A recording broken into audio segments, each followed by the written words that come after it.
शाम से पढ़ूंगा, मंडे से टाइम टेबल बनाकर पढ़ूंगा, ठंड कम होगी तब पढ़ूंगा, एग्जाम नजदीक आएगा तब पढ़ूंगा, एग्जाम के 1 महीने पहले पढ़ूंगा, एग्जाम के 1 सप्ताह पहले पढ़ूंगा, एग्जाम के 2 दिन पहले इम्पोर्टेंट क्वेश्चन पढ़ूंगा। पास होने से मुझे कोई रोक ही नहीं सकता। ओ भाई, ये किसको बेवकूफ बना रहे हो?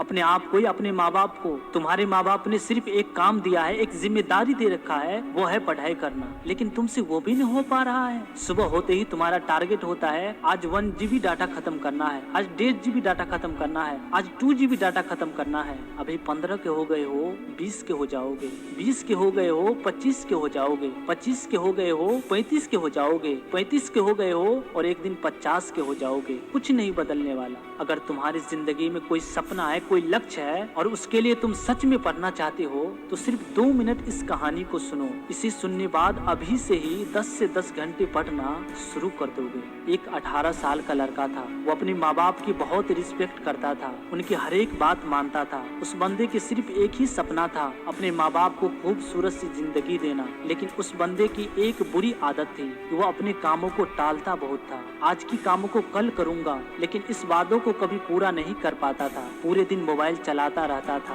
बहाने बनाता रहता था और जैसे जैसे समय बीतता गया वो बहाने बनाता गया। अब उस बंदे की उम्र 22 साल हो चुकी थी, उसके माँ बाप बूढ़े हो चुके थे, लेकिन आज भी उस लड़के को मोबाइल चलाने और टालने की आदत नहीं गई थी और इसी वजह से अपने माँ बाप के लिए अभी तक कुछ बड़ा नहीं कर पाया था। लेकिन एक दिन अचानक से उसके माँ बाप इस दुनिया को छोड़कर चले जाते हैं। उस लड़के को जब ये पता चला तो वो सुन्न पड़ गया और उसे यकीन ही नहीं हो रहा था कि अब वो अकेला हो चुका है और वो अपने माँ बाप के सपनों को पूरा नहीं कर पाया। वो फूट फूट कर रोने लगा कि मैं ही अपने कंफर्ट जोन में फंसा रहा, अपने कामों को कल पे कल टालता रहा और अपनी बुरी आदत की वजह से अपने माँ बाप की खुशी को 2 पल की खुशी के नीचे दबाता रहा। अब वो लड़का बहुत पछता रहा था, लेकिन अब पछताने से क्या फायदा? अब कामयाब होने से भी क्या फायदा जब वो ही साथ नहीं है जिनके लिए कामयाब होना था। कुछ दिन और बीत गए और उस लड़के को उसके घर में एक खत मिला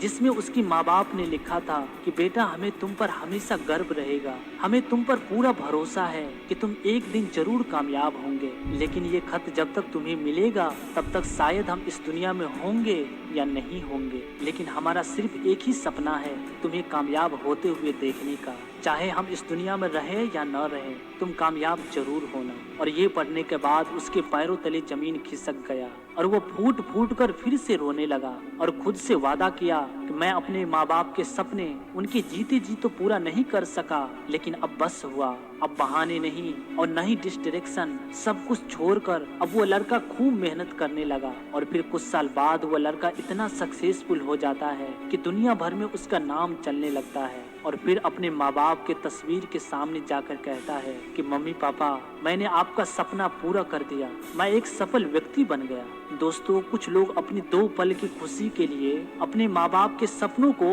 उनके जीते जी पूरा नहीं कर पाते हैं। अपने माँ बाप के खुशी से ज्यादा उनके लिए अपने बाबू सोना का SMS जरूरी होता है। मेरे भाई, जिस SMS का घंटे घंटों तक तुम वेट करते हो, अगर तुम कामयाब नहीं हुए तो एक दिन यही बाबू तुम्हें ये बोलकर चली जाएगी कि बाबू, मम्मी पापा नहीं मान रहे हैं, और फिर तुम्हें अकेला छोड़कर चली जाएगी। इसलिए मेरे भाई, अब भी